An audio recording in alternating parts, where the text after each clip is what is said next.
Ang patuloy na paglakas ng New People's Army.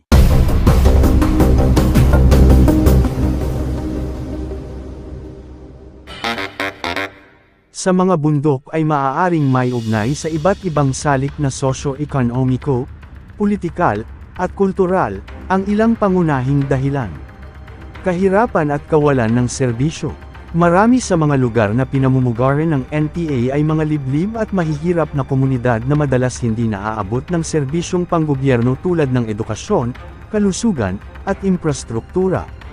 Nagagamit ito ng NPA upang makahikayat ng suporta mula sa mga residente sa pamamagitan ng pagbibigay ng alternatibong serbisyo o pagprotekta sa kanila. Pang-aabuso at korupsyon.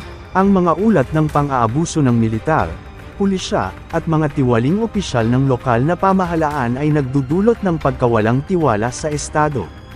Nakakahanap ng puwang ang NPA na magpakilala bilang alternatibong gobyerno o tagapagtanggol ng mga inaapi.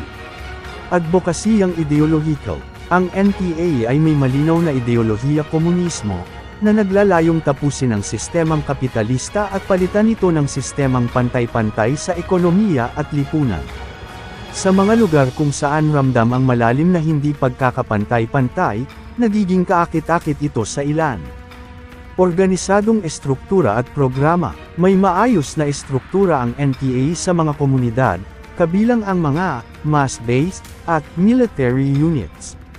Nagkakaroon sila ng ugnayan sa mga mamamayan sa pamamagitan ng edukasyon, pagsasaka, at mga proyektong nakatutok sa kabuhayan. Pagkabigo ng kapayapaan at reforma. Ilang beses nang nabigo ang mga usapang pangkapayapaan sa pagitan ng gobyerno at mga rebeldeng komunista. Kasabay nito, mabagal ang pagpapatupad ng mga reforma tulad ng reformang agraryo, na isa sa pangunahing isyu ng armadong kilusan.